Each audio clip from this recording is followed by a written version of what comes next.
asked him about the racing, and he goes, it was all right. You know, like it wasn't that big of a deal, and he thought he did okay, but he's a distance horse, and he's got great lungs and everything. And did you ever get a chance to go to the track and actually see him race? I never saw him race. No, I saw him after he retired. Right. Okay. Because he said I was pretty good. I wasn't as good as I could have. He was actually always in the money. But he said I could have done a little bit more in the sense that I could have put more effort into it. But again, because he's a distance horse, it wasn't that difficult. But once he started doing other things, he was happy.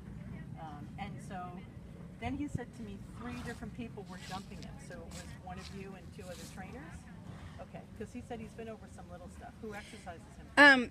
The little stuff he's been over was on a trail. We were forced, you know, the competitive trail. Oh, got it. Okay. Yeah, so he did that kind of stuff, and he actually loves it. I mean, he got 10s and I got 9s. Yeah, he really liked that. Okay. So he likes jumping. The only problem is he has a bowed tendon that only I'm not okay with. Yeah. Well, and he said, but that's kind of what I did in my life. It was fun. I did the racing and everything. He said, I like long walks on the beach, you know, here. Long walks around the place. He said, I love getting massages, whether it's you or somebody else he's good about. He said the last time he had his dental done, he said you were right on point on the time because he had some issues with the right side of his mouth. Whoa. That's great. He said, I like birthday parties. If he hasn't had one, he said he would like to have a birthday party with a cake. He said, that's pretty awesome. He said, I like my neighbors now. He said, I used to have a neighbor that was just so annoying. And he said, either that horse has moved or whatever, but he's like, I'm really happy with my quad where I'm staying now. Yep, he especially likes his little pony next door. That's who. She loves him and he loves her. And he said, you know, I never would have thought I'd like a pony because they're usually so annoying. But she kept looking at him going, you're on my Richard Gere. And he was like, okay. So after that, it was like, okay. He also showed me there was a time where he had some reaction, mild reaction to fly spray and stuff like that. He said he had little hives and stuff like that, so he said he's super sensitive to those kind of things. He's glad that, I asked him about like having anesthesia, and he goes, I'm okay with all that. You know, he said so far that's been all right. This doesn't give him any kind of real pain because you're taking excellent care of him. He said the walking, like I said, has been good. And do you do like tummy lifts and stuff with him? Perfect, he loves that. Aww. And he said, I like taking a nap and nobody gets upset if I take a nap. I really like that. And I said, okay, so is anybody getting on him to exercise him for you now?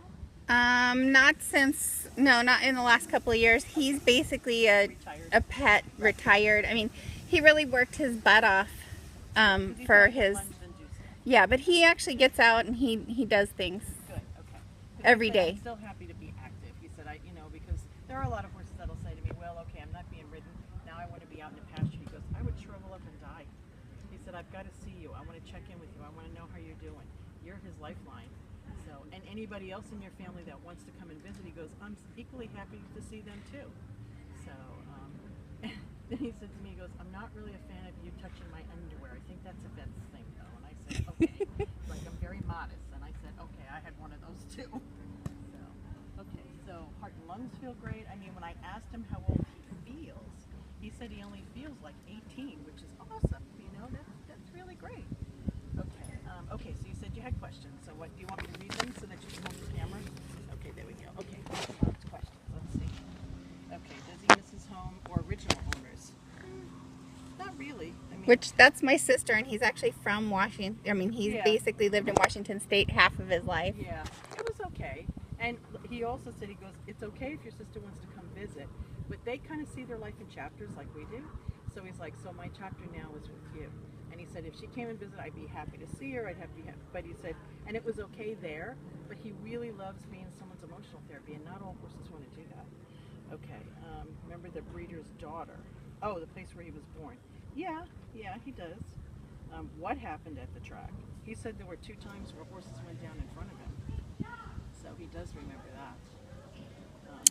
We just know he had a bad time. He had something happen that has kind of lasted. Okay. So he's pretty much not afraid of anything, but every once in a while something he has seen, something he has seen 100 million times, all of a sudden is going to kill him. Oh, I got you. Okay. So when I visualize that to him, and I'm not a vet, I was a vet tech for years, all that's happening there is it's just what our vets used to call just a brain glitch, because it isn't anything that's triggering. It's just at that moment he has a, you know, that kind of thing. That's the only thing I can say right now that would be a senior citizen thing.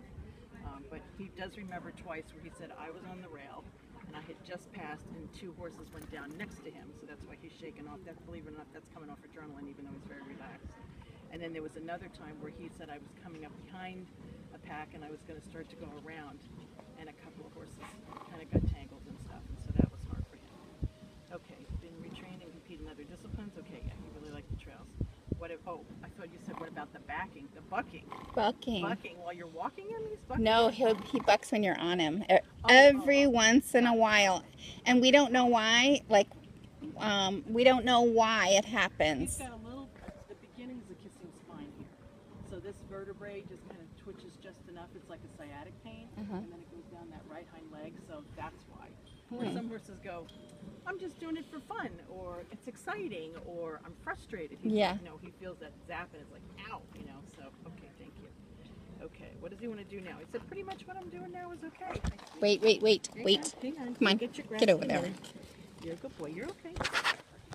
Okay, wait. okay, what does he want to do now? Walking around, he's okay. Physical issues, just his hindquarters. Fun with his babysitters. What are their names so I can ask him? Rylan, Jenna. Smile. Oh, he said Jenna smells good. And Georgia. He said I like her, but he said she gets a little hesitant sometimes. He goes, I don't know why. He doesn't feel it has anything to do with him. I would say reserved. She's a little bit more reserved. Yeah, she is. They're all awesome.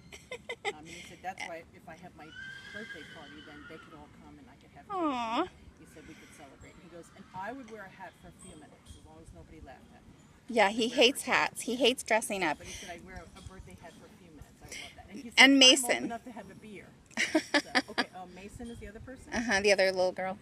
He said I really like her. She has the sweetest little hands, like, I want to give you something. And he's like, I don't know if you should be giving me something. He said she's very cute, though. And someone sings to him. I don't know if that's you or somebody. Said I like when people sing. So it doesn't have to be, you don't have to be a good singer. It's not American Idol. But he said I do like when ladies sing to me. We used to, in order to get him braided for showing, you know, because he did pretty good in dressage, we used to sing 70s music to him. Oh, okay. So we used to sing to him at that time. Yes. There could be other people at the barn here who sing to him, because I found out a couple weeks ago, some guy came by and he popped his head right out and that was like his best friend, and I had no idea. So I don't know what goes on when I'm not here. He said, well, everyone's been very nice. He said, I have my own fan club. I said, yes, obviously you have your own fan club. It's true, and he has his own Facebook page. Yes, I bet you. Oh, I'll have to look you up. All right. So, but his digestion is good. I don't feel any real adhesions or anything. There's no stones there. His kidneys are great. They're a little on the smaller side, but again, you're pampering him. Yeah, he had a colic just when he first got here, and that was only because I think the hay, and she did a scope and was unable to even see the kidneys. Right, so, right, okay. But she didn't feel worried. Right. I agree with that. Totally. Okay, so a really nice stretch to do is you kind of put your hands in their mane, and you just kind of just rock it forward, and I take a relax and you push back, and you come over here, rock it forward, roll it forward, hold, take a breath, and push back. And that's nice for older horses because it's not a typical posture that they would have. Mm-hmm. He goes, oh, you have all kinds of tricks. I said, yeah. Oh, the endorphins are kicking in. He's like, oh, that feels really nice. So, he said he likes the pony because when the pony comes back, he goes, we compare notes, like, what did you do and what's happening, what's going on. Aww. And he said one time the pony kind of got out towards the end of the day. Oh. And he's like, hello, we need a human here. And the pony's out. So, he said, he goes, he just said to me, I can't believe I'm so lucky, I'm so blessed. And I said, well, there we finally got an endorphin release. And I said, you must have been really good in your other lifetimes. And he goes, I can't remember, but I guess, because they do talk to each other. And he said, last year there was a chestnut horse near him that was like really anxious and really fretting and was so unhappy, and he goes, that's so not my reality, you know, and he's like, wow, you know, so every night he says his little horsey prayers, and he's like, okay, I'm glad my mom's hanging in there, and I have all these people that care about me, and he said, I know you're going to get some rest. Wait. He said, I'm really lucky, really, really lucky. So, yeah, so the rest of this feels pretty good. I'm just keeping my knees over here. I know. I was even asking him if, like, when he gets his feet done, you know, because how's his arthritis, and he goes, it's not too bad. He has none, according to the vets. Yeah, but I mean, sometimes, like, they'll overextend their hip joints. I did that happened with my others. He goes, no, he said, the person's really good. You know, if he needs to take a break, he can take a break and stuff. So does he want to compete? Does he want to do any low-level dressage stuff? He said, I'm afraid of not doing my best. You know, like, he's fine doing it for fun. If people ask him some things, he's fine doing some of the movements. But he goes, I don't know if I can be at a show and really enjoy myself now. It's like a little bit too much. But he doesn't regret what he did. And he said, I was at the top of my game at the time because he's a hard worker. And he basically just wanted the person to sit on them and just enjoy themselves. And he said they did. So, but he said, yeah. He said, I don't think I need to show anymore. I'm just happy with this quality of life. Yeah. We should all be so lucky. Huh? To get pampered. Yeah. Life's pretty good. He said, yeah, it's awesome. Say thanks, Pi. Say thank you. I love the boy. Say thank you.